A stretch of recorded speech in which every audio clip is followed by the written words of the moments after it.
Ya, kesimpulan daripada kita Bismillahirrahmanirrahim. Manajemen pemerintahan ilahi merupakan temuan yang bisa menyempurnakan dari teori-teori pemerintahan sebelumnya kan gitu. Atau teori-teori administrasi, atau teori-teori demokrasi, atau teori-teori ekonomi, termasuk beberapa teori terapan di manajemen wilayah tata ruang. Secara umum, manajemen pemerintahan ilahi bisa dikatakan apabila Tuhan yang Maha Esa atau Allah Subhanahu wa Ta'ala telah mengatur, maka manusia di setiap negara masing-masing silahkan dilaksanakan saja sesuai dengan local wisdom dari masing-masing negara itu. Manajemen pemerintahan ilahi merupakan langkah terobosan maju yang menyempurnakan teori-teori sebagaimana di atas, bagaimana dimaksud di atas. Oleh karena itu, kalau diterapkan dalam suatu negara, maka manajemen pemerintahan ilahi akan memberikan penghargaan kepada setiap makhluk Allah, utamanya manusia. Karena manusia sudah dibekali oleh Allah akal, pikir, tenaga, dan wujudnya secara fisik, mental, pikir, fisiknya. Kemudian juga dibekali dengan sumber daya alam, harta benda sumber daya alam. Inilah yang merupakan kekuatan dalam membangun ekonomi ketuhanan. Oleh karena itu, kombinasi antara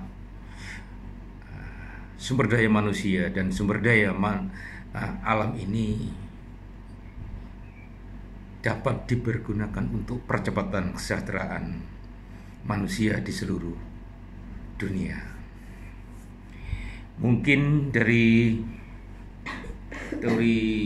teori terapan atau bahasa saya, manajemen pemerintahan ilahi ini memang landasan berpikirnya teori-teori yang pernah dibuat oleh leluhur kita, kemudian dikombinasi dengan teori-teori dari saudara-saudara kita dari Eropa, Amerika, kemudian disempurnakan dengan teori-teori Allah dalam Islam, Al-Quran dan Hadis.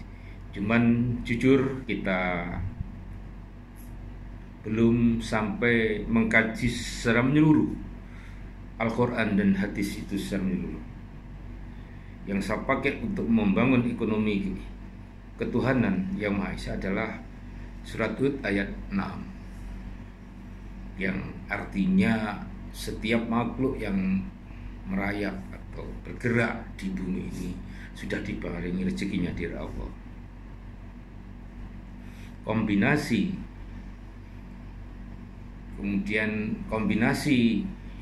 antara manusia dan sumber daya alam ini kemudian disempurnakan dengan hadis Nabi, berikanlah pekerjaan pada ahlinya.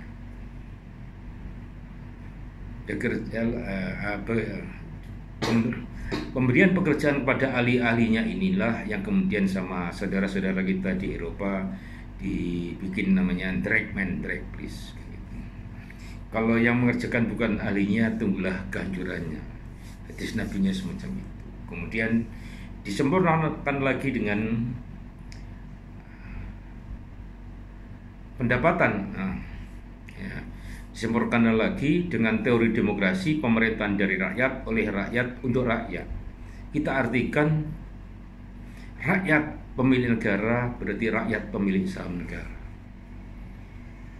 Kalau rakyat pemilik negara berarti rakyat juga pemilik dari wilayah suatu negara itu, juga rakyat pemilik dari pemerintahan itu. Kalau rakyat pemilik negara berarti aset yang berupa sumber daya alam ini bisa dilakukan penilaian atau appraisal yang kemudian dijadikan kas negara. Jadi dalam manajemen pemerintah nilai tidak dikenal APBN, anggaran pendapatan dan belanja negara. Yang ada aja kas negara. Yang kas negara inilah dipakai untuk mengelola negara di masing-masing negara. Memang akan lebih bagus apabila dimulai dari Indonesia yang komplit sumber daya alamnya dan juga hebat sumber daya manusianya yang neriman. Indonesia itu dikenal dengan manusianya nerimo, masih sugih ya agak disia-sia oleh pengeluaran negara, dipajaki dan sebagainya, ya tetap bayar pajak kan gitu. Oleh karena itu dalam manajemen pemerintahan nilai, mengelola negara ini tidak memakai pajak dan hutang. Kita pakai harta Allah, kita ambil sebagian 1 kilo ke bawah yang kita pakai, kita jadikan kas negara dan kita bagi habis dalam saham setiap rakyat Indonesia atau setiap masing-masing negara. Kita mulai dengan angka setiap jiwa penduduk 17 miliar rupiah. Makanya salam 17 miliar rupiah untuk setiap jiwa penduduk Indonesia. La ilaha illallah, la ilaha illallah, Muhammad Rasulullah. Allahumma sholli ala sayyidina Muhammad wa ala ali sayyidina Muhammad wa ala ali sayyidina Muhammad. Amma ba'du. Jadi kesimpulannya, manajemen pemerintahan ilahi memakai modal yang diberikan Allah kepada manusia untuk mengelola negeri. Kita kelola dengan kalam ilahi, kita kelola dengan para keteladanan para nabi dan para sahabat nabi dan rasul, dan kita kelola SDA ini minimal masing-masing orang ada kepastian hidup, dan setiap makhluk Allah lainnya juga diberikan kesempatan hidup yang wajar, yang layak, sehingga antara makhluk satu dengan yang lainnya tidak saling berebutan. La ilaha illallah, la ilaha illallah, Muhammad Rasulullah. Kesimpulan secara umum sudah kita sampaikan. Intinya manajemen pemerintahan ilahi ini adalah teori baru dalam mengelola negara. Kalau dipakai di Indonesia, insya Allah akan bisa jadi keteladanan bagi negara-negara yang lain. Secara khusus memang harus ada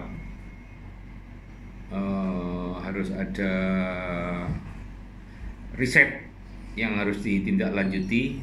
Jadi dari teori Eropanya gimana, leluhur kita bagaimana, kemudian Al-Quran hadisnya bagaimana gitu.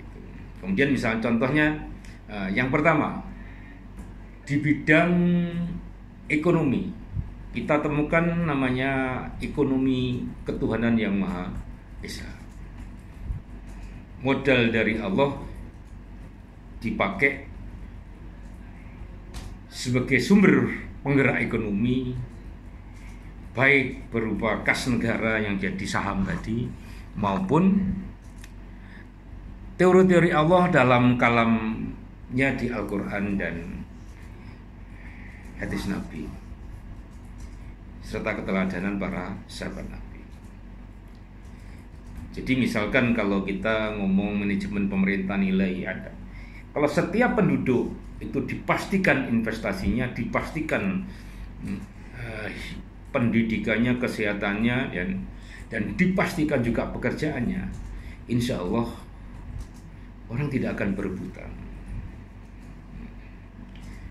Teori ekonominya, kalau setiap penduduk itu diiringi investasi 17 miliar, insya Allah akan bisa dipakai hidup di atas 100 tahun. Ya, jadi dari sisi ekonomi, sebenarnya ada barang, ada uang, tapi bisa juga seperti Cina buat uang dulu, kemudian barangnya baru dibangun. Itu juga bisa sebenarnya.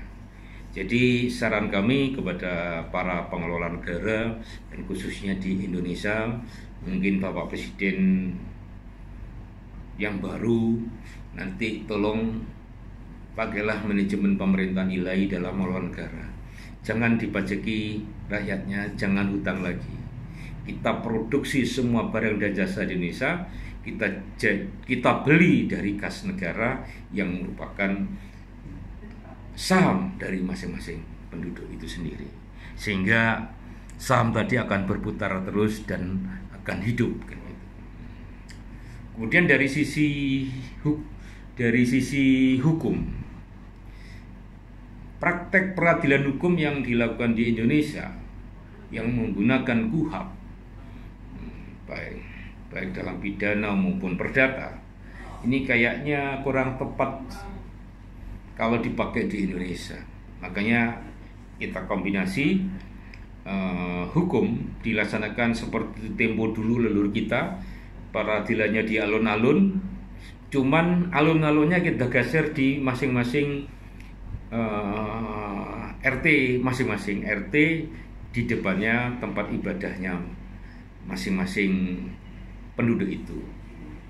Bisa dilanggar musola, masjid, pura, gereja dan sebagainya, dengan cara pembuktian terbalik di hadapan majelis permusyawaratan RT. Sedangkan teman-teman yang sekarang ini sudah belajar hukum, baik hukum Islam, hukum yang berbau Eropa, Amerika, jadi pembina-pembina hukum. Dan tentunya agar efektif maka dikasih contoh-contoh berbau audiovisual bagaimana penanganan hukum di masing-masing RT itu.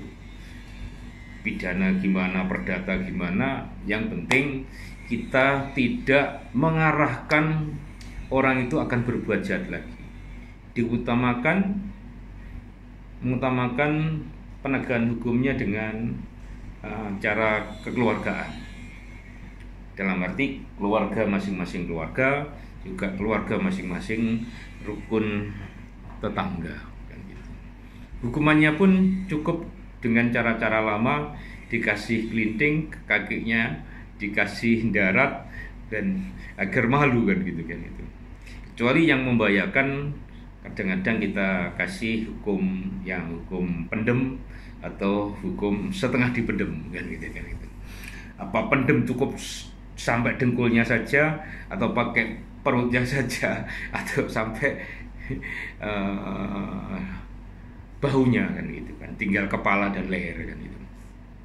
Itu tujuannya, arahnya untuk membimbing agar manusia itu mentaati hukum sesuai dengan agamanya dan kepercayaannya masing-masing. Tentunya penegakan hukumnya juga dilakukan dengan arif dan bijaksana.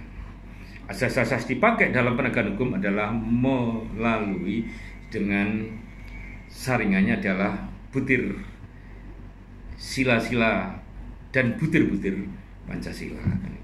Sila-sila dulu ya, terbaru butir-butir Pancasila. Jadi kita dasar negara kita adalah Pancasila, maka dasar Pancasila ini sebagai dasar dalam kehidupan bermasyarakat, kehidupan individu ya, bermasyarakat, kemudian pendidikan bernegara maupun berbangsa. Jadi setiap RT nanti kita harapkan ada sarjananya hukum, kemudian juga ada alim ulamanya. Kalau belum ada ya kita latih dengan berbasis audiovisual dan keteladanan, kan gitu. Tidak terlalu banyak aturan-aturan yang dipakai, kan gitu. Kejadian di suatu daerah bisa dipakai rujukan untuk memutuskan di daerah yang lain. Kemudian di tata ruang, setiap desa dilakukan tata ruang. Nah, di kewilayahan setiap desa ada tata ruangnya, sehingga kita ini harus taat terhadap tata ruang di masing-masing desanya. Tujuan penetapan tata ruang di masing-masing desa, kelurahan pun nanti kita ubah namanya desa saja. Maka akan membantu kehidupan dalam suatu wilayah desa atau kelurahan yang namanya nanti diganti desa semua kan gitu. Biar sama kan gitu. Biar sama, biar tidak menyulitkan kan gitu. Jadi kita pakai desa semuanya, tujuannya biar tidak ada perbedaan hukum di desa maupun di kelurahan. Saya kira secara teknis untuk teori penataan ruang memang berbasis blok. Cuman kita setiap desa, jadi wilayah Indonesia ini terbagi terhadap seluruh desa, dan itu ditata sesuai dengan tata ruang yang bisa memberikan ruang hidup yang nyaman bagi manusia dan makhluk-makhluk yang berupa hewan maupun tumbuhan. Ya, kalau yang jin ya tidak perlu ditata ruang karena dia punya ruang masing-masing sendiri. Jadi secara kesimpulan di atas dapat disampaikan, dengan setiap penduduk masing-masing negara atau Indonesia diberi investasi dari harta Allah 17 miliar rupiah, itu insya Allah bisa memudahkan dalam perjalanan hidupnya ke depan kan itu. Dan setiap kepala rumah tangga dan ibu rumah tangga adalah aparatur pemerintah. Ibu rumah tangga itu adalah bendahara negara, bisa mengambil uang dari negara tentunya melalui rekening di masing-masing RT-nya masing-masing yang masuk di tempat-tempat ibadah itu, sehingga jalur keuangan itu nanti akan melalui tempat Bank Rakyat Indonesia yang mengelola kas negara ini nanti menjadi modal utama jaringan dalam distribusi pendapatan penduduk maupun pembayaran belanja penduduk kan itu. Saya kira itu, dan tentunya dengan semuanya menggunakan energi dari Tuhan Yang Maha Esa, Allah SWT, maka insya Allah akan memudahkan kita semua. Ciri yang lain adalah 1/5 dari penduduk kita adalah aparatur pemerintah, sedangkan sisanya adalah pegawai BUMN. Pegawai pemerintah dan BUMN bisa diperbantukan ke swasta, baik swasta dalam negeri maupun swasta luar negeri yang membuat produk di Indonesia maupun di luar negeri.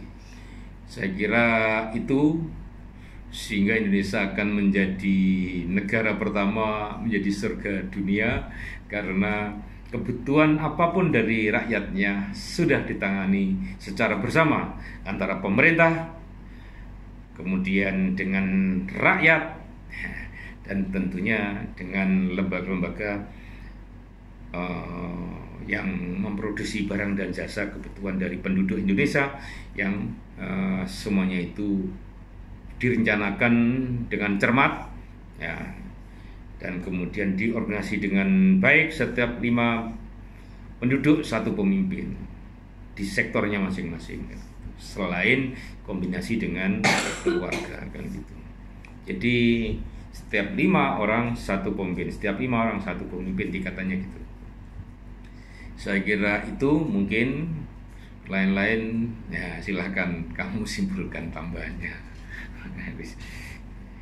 Intinya sudah cukup ya.